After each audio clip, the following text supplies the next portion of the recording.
Sahabat Indonesia, video ini adalah bagian kedua dari video sebelumnya, yaitu ketika kamu tidak punya pilihan apa yang harus kamu lakukan. Pada video pertama sudah disampaikan bahwa jangan pernah sesali apa yang sudah terjadi. Ikhlasi saja. Tuhan pasti punya rencana. Pada bagian kedua ini, ketika kamu tidak punya pilihan, tetaplah fokus kepada Tuhan. Tetapi sebelum kita dengarkan, saya juga mau mengucapkan selamat kepada Yanto, Roni, Swiston, Adri, Maris, dan Bongga yang sudah berhasil menyelesaikan studi di STT Baptis Bandung. Selamat ya! Tuhan akan memakai kalian menjadi agen perubahan untuk membawa generasi emas di negeri kita ini menjadi generasinya Tuhan. Salam dari Bogor. Tuhan Yesus memberkati kita semua. Nasihat yang kedua, fokuslah kepada Tuhan. Dalam ayat yang keempat dan ayat yang kelima dikatakan, waktu aku takut, aku ini percaya kepadamu, kepada Allah yang firman-Nya kupuji. Kepada Allah aku percaya, aku tidak takut. Apakah yang dapat dilakukan manusia terhadapku? Wow, saat Daud takut, ia kelola rasa takut itu sedemikian rupa, sehingga rasa takut itu tidak berdampak buruk baginya. Tetapi rasa takut itu dapat ditaklukkan, bahkan ia dapat membangun kekuatan kembali sehingga dia bisa berkata, apa yang dapat dilakukan manusia kepadaku? Daud dipulihkan. Kita bisa belajar dari Daud bahwa rasa takut bisa dikelola menjadi sebuah energi atau kekuatan yang akan membawa kita kepada pemulihan. Ketakutan Daud ini sangatlah wajar, sebab dia orang yang paling diincar oleh Raja Saul dengan sepenuh kekuatan. Dia dikejar-kejar, nyawanya sangatlah diinginkan oleh Raja Saul. Setiap hari hidupnya penuh dengan kemungkinan. Tidak pernah dia berada dalam situasi yang aman. Tidur pun dia harus bersandingkan pedang. Setiap hari nyawanya bisa saja melayang. Itu bukan ketakutan yang tanpa sebab. Ini adalah sebuah ketakutan dari seseorang yang hidupnya ada dalam bahaya kematian. Ketakutan juga kadang kita jumpai dalam kehidupan kita. Walau intensitasnya tidak sama, situasinya tidak sama, tetapi kita masing-masing dalam kapasitas kita memiliki masalah-masalah yang membuat rasa takut itu menjadi momok dan menjadi sebuah gangguan. Yang perlu kita belajar adalah bahwa itu bisa dikelola. Ketakutan adalah sebuah magnet. Rasa takut bisa menarik hal-hal yang buruk ke dalam hati dan pikiran, dan kalau itu terjadi, maka ketakutan bisa menjadi sangat berbahaya. Ketakutan akan melumpuhkan iman kita. Ketakutan akan mematikan langkah. Ketakutan akan memakukan kita di dinding tembok yang membuat kita tidak berani maju melangkah. Yang membuat kita tidak berani mengambil sebuah resiko dan mengambil sebuah keputusan. Tetapi ketakutan juga bisa menarik hal-hal yang baik dalam kehidupan. Ketakutan bisa menarik Tuhan ke dalam hatimu. Ketakutan bisa menarik Tuhan ke dalam pikiranmu. Ketakutan bisa membuat imanmu bergumul dan kemudian bertumbuh. Ketakutan dapat membuat imanmu semakin besar dan semakin dikuatkan. Ketakutan dapat membuat semangat hidupmu dipulihkan. Nah, ini yang kita punya pilihan. Kalau masalah, kita bisa tidak punya pilihan. Tetapi respon kita terhadap masalah, kita masih bisa membuat sebuah pilihan. Bagi sebagian orang, ketakutan menjadi magnet yang menarik hal-hal yang buruk ke dalam hati dan pikiran. Sehingga yang terbayang adalah hal-hal yang buruk dan yang menakutkan. Yang ada dalam pikiran adalah hal-hal yang buruk yang menakutkan. Yang ada dalam perasaan adalah hal-hal yang buruk dan yang menakutkan. Ingatlah, rasa takut tidak hanya mengganggu hati dan pikiran, tetapi bisa juga mempengaruhi keseluruhan kita. Ketakutan bisa berdampak buruk pada kesehatan. Ketakutan bisa merusak iman. Ketakutan bisa merusak kinerja kita.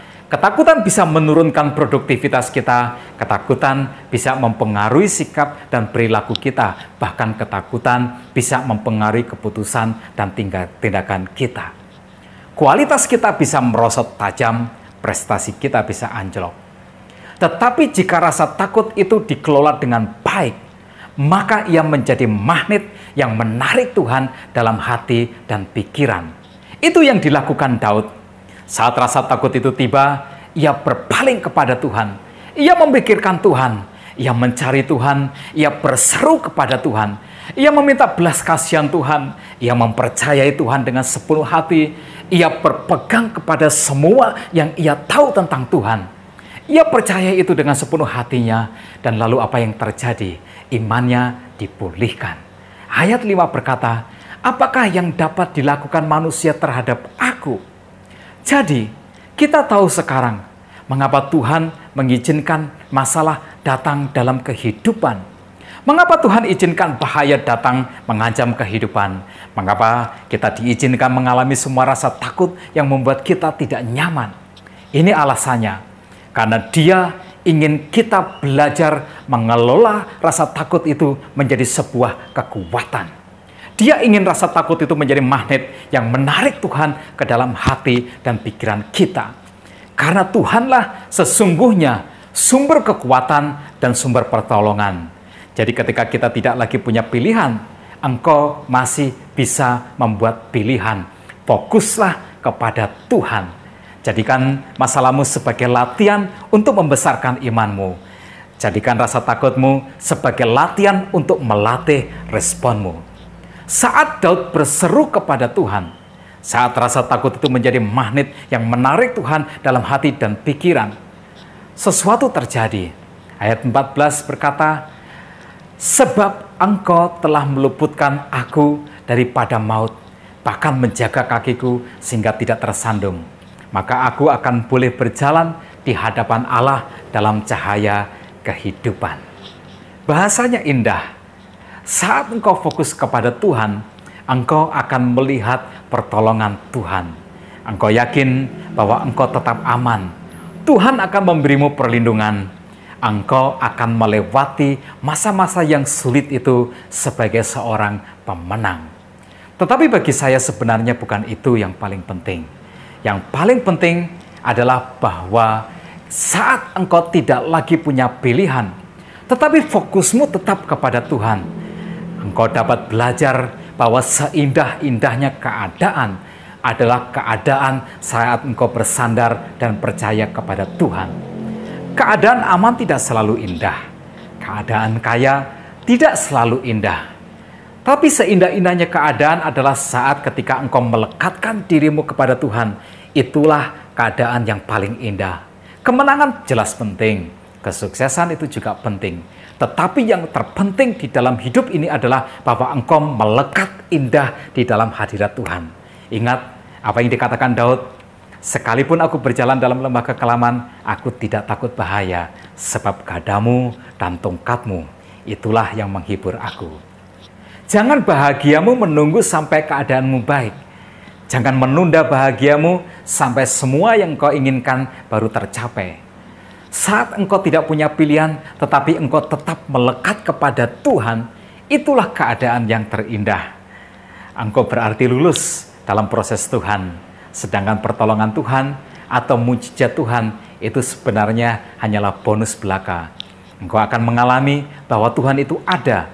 Engkau akan mengalami bahwa Tuhan itu nyata, bahwa janjinya ialah ya dan amin. Jadi masalah adalah cara Tuhan mendidik dan membesarkan iman kita. Masalah adalah cara Tuhan supaya kita mengalami Tuhan dalam kehidupan kita. Masalah adalah proses Tuhan supaya kita kuat dan supaya kita siap. Masalah adalah cara Tuhan untuk memberikan kepada kita kesanggupan untuk menerima tanggung jawab yang lebih besar di masa depan. Karena itu, mari kita ubah pikiran. Masalah bukanlah musibah. Jangan cari jalan keluar saat engkau punya masalah. Karena sejatinya, masalah adalah jalan masuk untuk kita diproses dan dibentuk oleh Tuhan. Masalah adalah jalan untuk Tuhan membawa kita kepada kehendak dan rencananya yang indah. Sekarang saya mau bertanya, apa ujung dari Yusuf harus menjalani kehidupan sebagai budak dan akhirnya malah dipenjara? Apa ujung dari semua penderitaan itu? Ujungnya adalah bahwa Tuhan menghadiahi Yusuf kedudukan sebagai Perdana Menteri di Mesir.